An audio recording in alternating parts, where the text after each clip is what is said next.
I've used Dark Kasli over the years, and well, what I've realized is that she's broken, amazingly broken. No asterisks, no buts, she's just plain broken. Whenever I choose my lineup for a stage, Dark Kasli is almost always on my list. I've covered Dark Kasli in other videos briefly, but I never took the time to properly analyze here. So today, I'm doing just that.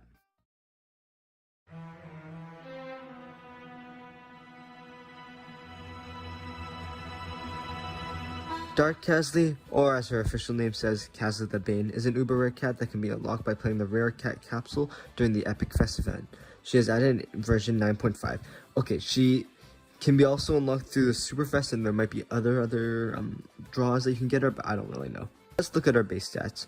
She has 78,200 HP, 400 standing range, effective range of 275 to 675 with stepping stone, an attack cycle of 5.8 seconds, a movement speed of 10, 5 knockbacks, 124.53 seconds recharge with treasures. I think. I'm not really sure why there's a range. She has area attack, 100% chance to create a level 2 surge attack, level 3 in evolved form, 100% chance to curse all enemies for 4.5 seconds, immune to wave attacks, surges, weakens, warp, and curse. Now, let's first talk about her main reason why she is so powerful in the meta, her DPS. Because of her surge, her DPS is much more higher than you expect. This is why I didn't mention it earlier, because it's inaccurate. With her surge, it can bump DPS up to a whopping 11.6 to 11.7k DPS. Reason why I say 11.6 to 11.6k is because this guy said 11.8 and Xskull says 11.6. So I'm kind of confused because I don't really know how to calculate DPS. This is insane. To put this into perspective, and yes, I know I've used this example before, Aphrodite has 13.6 DPS versus aliens, which is her specialist trait. So Dark Kasli has only 2k DPS less than Aphrodite, and that's, so you know, specialist trait. Aphrodite can only deal massive damage to aliens, and Dark Kasli can deal massive damage, well, not massive damage, just her normal damage, which is insane damage, to everyone, except for metals, I guess. For a more generalist example, let's look at Shishilan Pasalon. Shishilan Pasalon is a generalist backliner, and a pretty good one at that. I'm just going to take his more important stats. So first of all, while Shishilan Pasalon's standing range of 445 is longer than Dark Kasli's standing range, that being 400, Dark Kasli has a longer effective range, that being 675, and a higher inner range, 275 of her effective range. Shishilan Pasalon has a weird quirk where he hits 200% damage and 99% health, and he has 100 knockbacks. Okay, I'm not going to go too in detail about this kick because this video is not about Shishilan Pasalon, but yeah, he's a weird character. For time's sake and to keep it more simple, we're just going to say Shishilan Pasalon has better survivability than Dark Kasli. That's the one benefit he does have on it. Maybe there's others, who knows. Now, let's look at the DPS. Once Shishilan Pasalon is knocked back once, activating his 200% damage boost, he has a DPS of 6,000. That's actually pretty good for his range. Dark Kasli has nearly double this at 11.7k. I'm going to say 11.7k, not 11.6, but that's crazy. And Shishilan Pasalon, once again, is a pretty good uber too. This insane DPS just show the versatility of Dark Kasli. It just helps her, and like, doesn't matter what trait you're facing, Dark Kasli deals pretty insane damage. Like, wow, this is crazy. These stats alone combined with her range will really solidify her spot in the meta as a semi-longe unit with insane DPS. That's not confirmed to 1 or 2 traits like other nukers like Kai, Windy. This would have really placed her at maybe the top 10 nubers, top 20.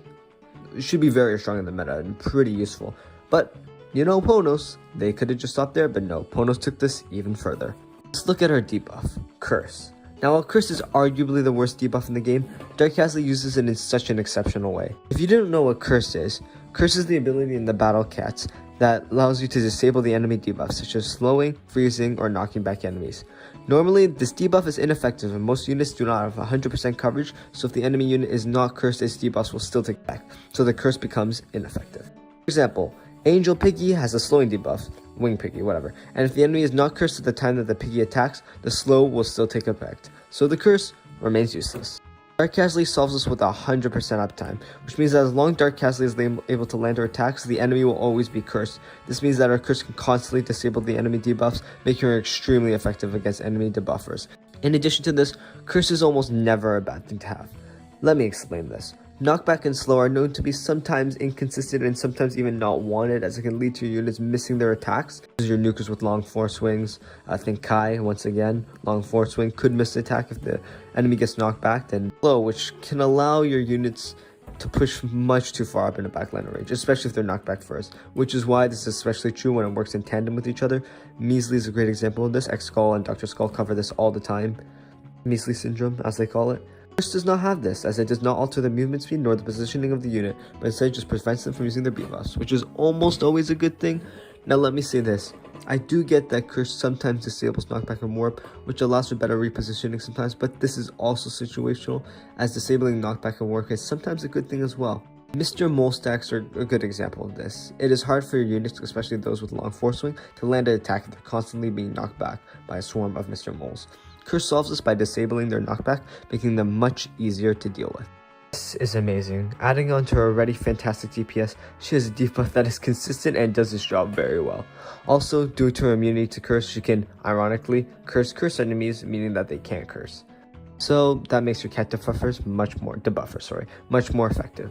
This niche helps a lot during later games, particularly during Uncanny Legends, where cursed enemies run rampant. Next up, let's talk about her immunities and how these little stats strengthen her overall kit while also adding to her versatility. She has immunity to wave attacks, surge, weaken, warp, and curse. Curse, as stated before, helps Dark Kasli counter curse unit, blah blah blah. Warp is semi-useful as it allows Dark Kasli to not be interrupted during her attack cycle versus warp enemies, but also sacrifices a chance to reposition. Dark Kasli already has some pretty good HP with 5 knockbacks to 78 to 100 HP, so her survivability is already pretty good, so it's not like she needs this, but it is nice sometimes. She's not invincible like Mitama. Well, Mitama's not invincible, you know what I mean. She's not, moving on. Now, let's look at her immune to waves and surge. First of all, waves. This immunity can make her one of, if not the best anti-wave units in the game. Maybe not units, Ubers, at least for damage dealing. With proper support with some wave blockers as well as some meat shields, wave enemies become a joke. For example, this annoying unit known as Axolotl is basically completely countered by Dark Kasli, as his insane damage through his waves is completely negated due to her immunity. He only attacks when he's knocked back, I'm pretty sure, so you just have to bully him with Dark Kasli and spawn meat shields once they are wiped away by his powerful wave. This was something that I realized as I've been grinding Kasli the Cosmos. Dark Kasli does counter him very, very well. Her immunity to surge is more or less the same story, but this time it is even more severe due to a lack of competition. There's not that many anti-surge units in the game at the moment, and some of them aren't that good, so less competition means more dominance in the meta for Dark Kasli. She counters most surge enemies very effectively, meaning you don't really have to worry about putting an anti-surge in your slots, as you can just use her, and sometimes she's even better than the other anti-surge units, so yahoo. This just serves to solidify her versatility in the meta. Why put an anti-wave or an anti-surge unit when you can just use her? I would still recommend bringing Octopus Cat for wave hackers because she's not perfect, she doesn't have wave blockers, so she can still hit your meat shields and backliners such as Cyberpunk or, your meat shield stacks, so it'd still be useful to bring Octopus. But overall, it's safe to say that she's very effective against wave and surge enemies, despite not being strictly confined to the niche. All these points just kind of bleed into one. She's incredibly versatile. Like, without the exception of metal stages and restriction stages, there's almost always a good reason to use her. Her insane DPS along with her debuff and immunities that make her dominating the meta as being the ultimate generalist with near specialist stats. Ponos, I don't know what Ponos is thinking here. Maybe they just didn't want Mitama to be the best Uber anymore. I don't know. Added this menace to the game. Dark Kasli is a unit I have constantly depended on ever since I got her in a draw, and to be fair, it's kind of hard not to. She's just so broken. She just makes the game a lot easier. Cats of the Cosmos to Uncanny Legends, I've been using her in the majority of my lineups, and if you had her, you probably would too. Unless you're one of those non-Ubers only, non-gacha, like, go outside. At this point, the only way they can knock her off as the best Uber in the game is to add more overpowered units, which is maybe what they're trying to do with Phono and Dark Pono, but that didn't even work. Let's go, Ponos. Does Ponos even do balance changes? I don't know. But yeah, Dark Kasli's versatility, her good debuffs, her good immunities, just her generalist value, her amazing generalist just solidifies her spot as the best Uber in the game. And this is among some very, very good Ubers like Phono stated before, Dark Tinyon, the other Kasli's, like, she just stands above the rest. and her DPS is a big contributor to this. Yeah, in my opinion, she's the best Uber in the game, as well as one of the best units in the game. Just an amazing unit, game-breaking even. Thanks, Ponos. Thanks for watching, everyone. I know I haven't uploaded in a while, so I thought might as well put out a video, and yeah, this came to mind. If you could like and comment, that would help a lot, as it helps YouTube sees that, and it helps you share this video with other people, and that'll help grow my channel, so I'd appreciate it very much. And if you really like this video, or even if you didn't like this video, subscribing, it does mean a lot. It does help a lot.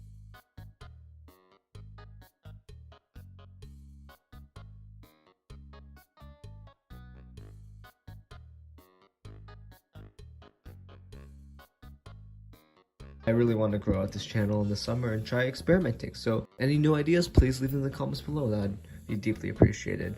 Thank you all for watching, and hopefully I'll see you in the next one.